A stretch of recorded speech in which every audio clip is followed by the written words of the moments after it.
Welcome to the Diverse Minds podcast, where we give you the tips, tools, and techniques you need to be a mentally healthy and inclusive leader.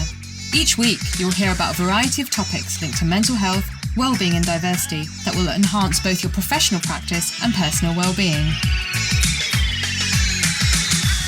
Welcome to the 310th episode of the award-winning Diverse Minds podcast. Last episode, number 309, I spoke about from rock star to risk, managing toxic egos. If you listened to the show, what did you think? Let me know via the details at the end of the show. So don't forget also, it's South Asian Heritage Month until the 31st of July, and you can check out episodes on the website. There is a link in the show notes. And the podcast is now fortnightly, but if you're missing weekly content, you have nearly 7 years worth of episodes to listen to. And if you want my handy guide that lists all the episodes with a clickable link, you can get it at diverseminds.co.uk/downloads. Let's go on to today's episode. Are you using data or spying? The dangerous misuse of people analytics. What if the data you're using to quote unquote improve performance, get demographic data, find out what your employees, their productivity level is actually eroding trust in your workplace? Have you ever questioned whether your people analytics are crossing a line? And also beyond people analytics, all the analytics that you're tracking. Most companies are increasingly using AI-driven tools to monitor staff demographics, but also productivity, emotions, and potentially physical movements. When I was doing research for this show, I read about keystroke tracking, webcam monitoring, and sentiment analysis of emails. And I know certain companies have really cracked down on people receiving personal emails, signing up to mailing lists, etc. And that isn't crossing an ethical line, but many of these tools do actually cross ethical lines, blurring the boundary between management and surveillance. And it's likely your organization is already using a number of tools or considering using and buying and procuring and switching on certain tools that are going to support with analytics. But interestingly, in May 2018, at the Wharton at Work blog, Executive Education, Wharton Business School, published a blog entitled People Analytics, Getting the Right Data Without Stepping Over the Line. As I said, this was published in May 2018. So this is very interesting. And in the article, in the blog post, the first thing they start with, one of the first paragraphs, is about Amazon and what they've done. So Amazon recently, and at that time, 2018, patented wristbands that track its warehouse workers' exact location and hand movements in real time. Japanese firm Hitachi is marketing another wearable device dubbed a happiness meter that closely monitors employees to collect information on mood and engagement. Are these devices going to be a new norm in people analytics, or are they going too far? Interesting, 8 years ago, yes, this is becoming the norm. Laszlo Block, former head of Google's human resources department, thinks they're the latter. He says of the trend to collect new data on employees, quote unquote, is going to play out in a bad way before it plays out in a good way. Wharton professor Cade Massey, who co-directs Wharton, or did at the time, Wharton's People Analytics HR Transformation Through Data program, conversely believes the bad way may be avoidable. There are two ways that organizations can get it wrong. The first is crossing ethical boundaries, either knowingly or unknowingly, and the second is using data improperly. This is fascinating. So these conversations were happening, and yet lots of it wasn't heeded. So in this article, Massey goes on to say that the divide between mining technologies for all of their potential without crossing ethical boundaries is a critical issue, but one that can be resolved.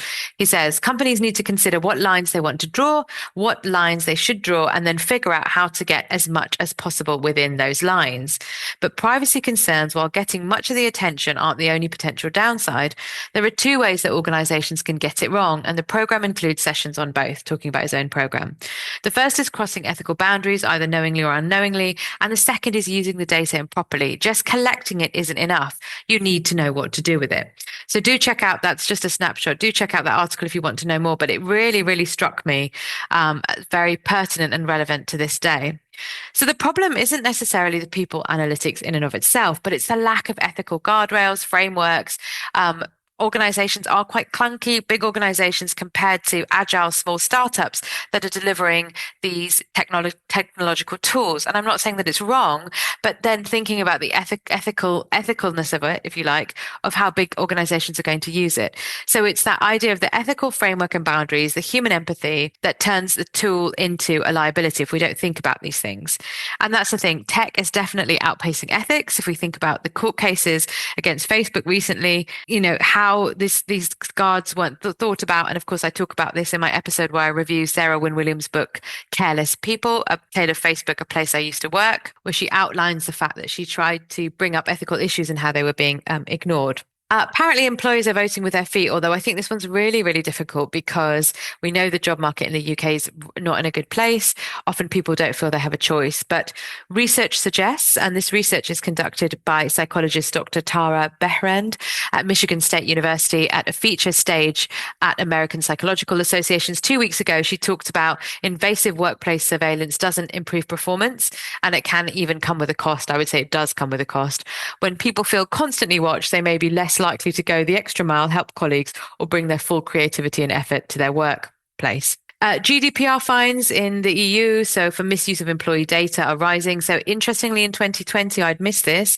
Clothes firm H&M was fined 35.3 million euros, so 32.1 million pounds at the time, for the illegal surveillance of hundreds of employees.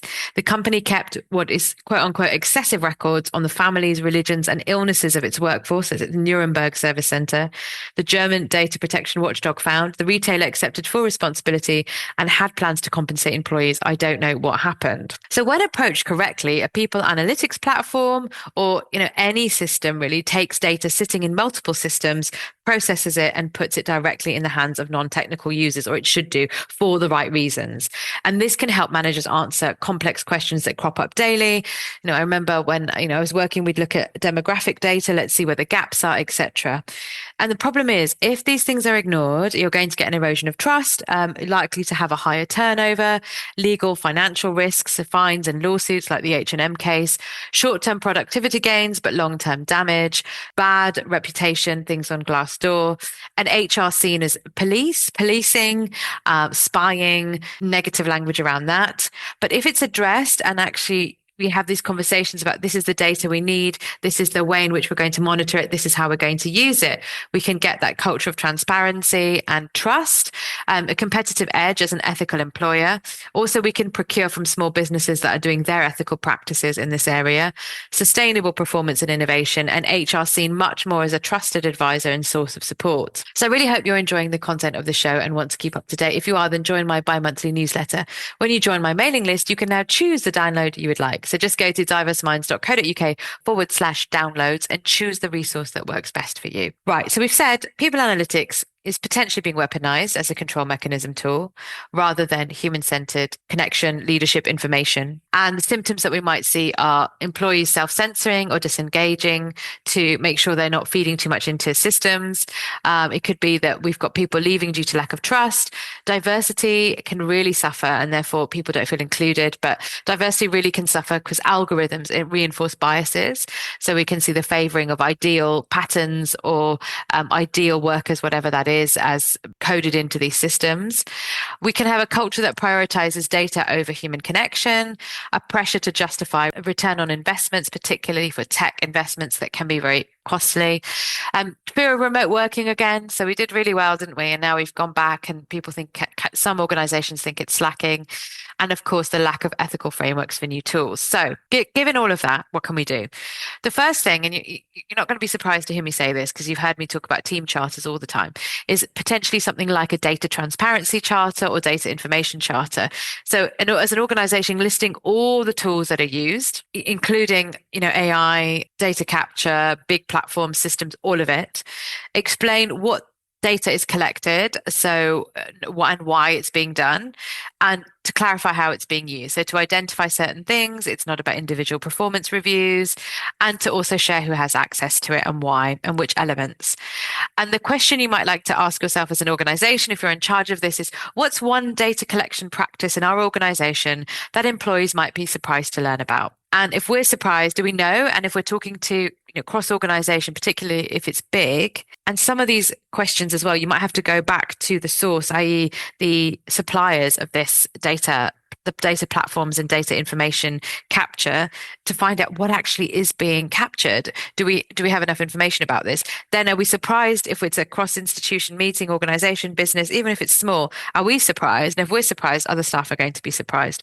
So I would definitely start at that level as asking that question and then listing all the tools, explaining the data that's collected, how it's used and why it's collected, who's got access to it. So that to me is the first thing. The second thing is then think about a tiered consent model. So let's say you make a list of of all these things, and then asking the question, would my team feel more comfortable with analytics if they could choose what to share? And normally most of us feel comfortable when we can share. So accept all cookies, make the choices, fill in the boxes.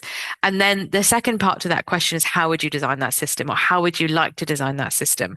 We don't have to be IT gurus to do this. We can just think about, because we all use a lot actually of forms and IT and clicking in our personal lives. We can probably answer that question to quite a good level. That doesn't mean we necessarily know all the answers of how to design the back end, but we probably know what the user face looks like. So would my team feel more comfortable with analytics if they could choose what to share?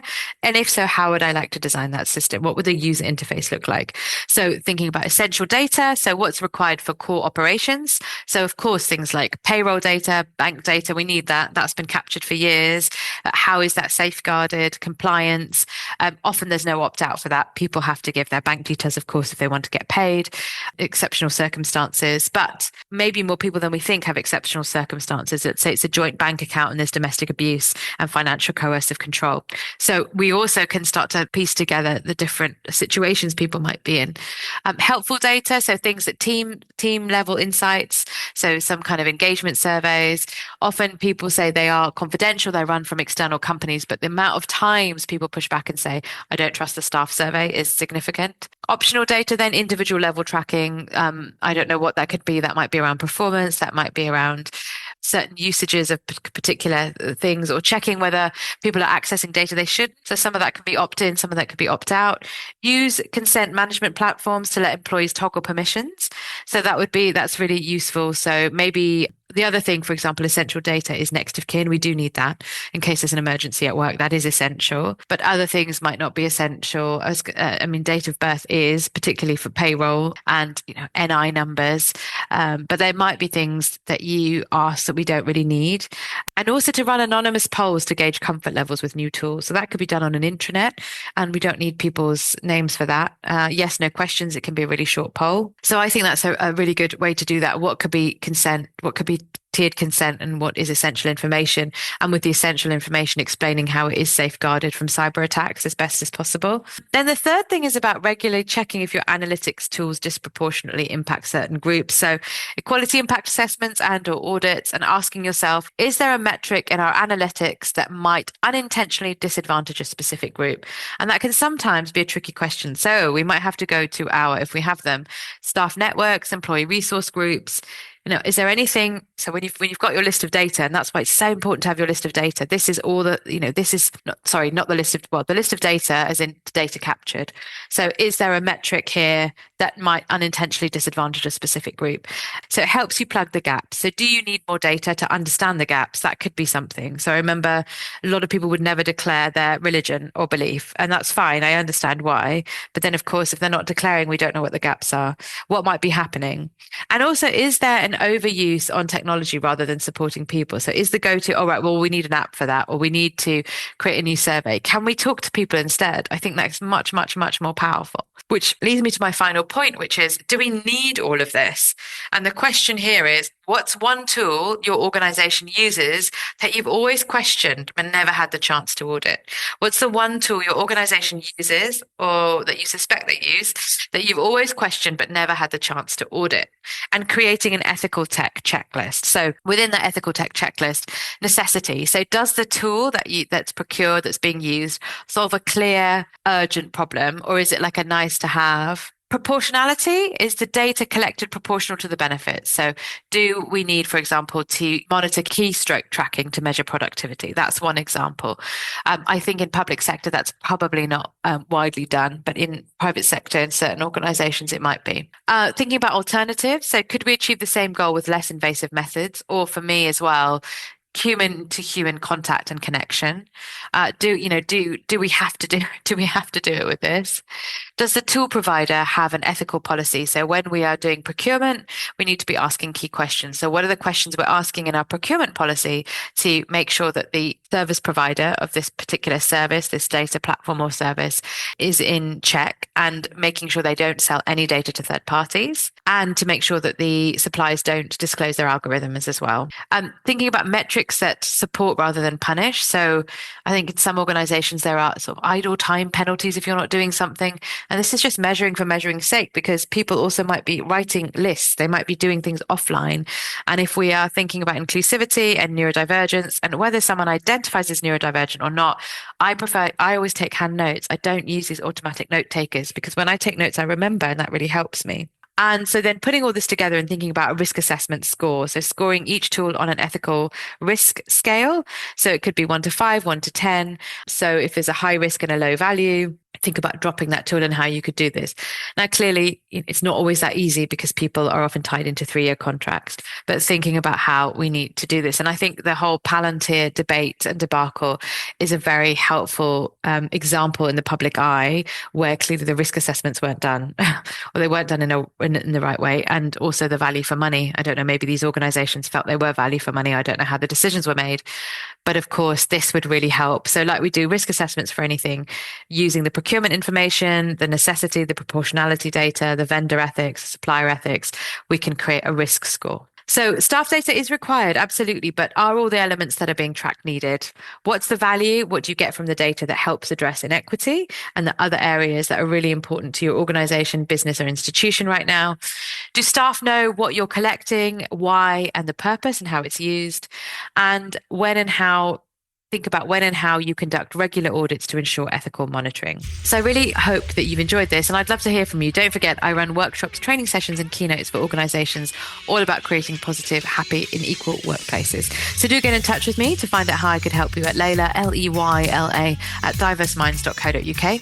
I really hope you've enjoyed today's shows and shows over the last nearly 7 years. So if so, why not leave me a review on Apple or Spotify, wherever you listen to your podcast from. And don't forget, you can leave me an anonymous or with your name, speakpipe at bit.ly/spkpdmp. And my TEDx talk, where I talk about my experience of navigating workplace politics and the connection between culture, race, and mental health. It's something you can watch in your break, as it's just 12 minutes long, and the link is bit.ly/TEDx Wolves, WOLVESLO. And join me again in 2 weeks' time, where I'll be building on this topic by talking about AI in HR. Are we automating bias into our processes? And the resources for this week, of course, are episode 309, the South Asian History Month episode, and the Wharton article, which really was very fascinating. So I hope you will take care and stay safe, enjoy your summer, and I hope to catch you in the next episode. Bye for now. Thanks for listening to the Diverse Minds podcast. Don't forget to subscribe on Apple Podcasts, Spotify, or wherever you access your podcasts from. You can also connect with me on Facebook and LinkedIn. Tune into next week's episode of the podcast, where I'll bring you more insights on mental health and inclusion. Bye for now.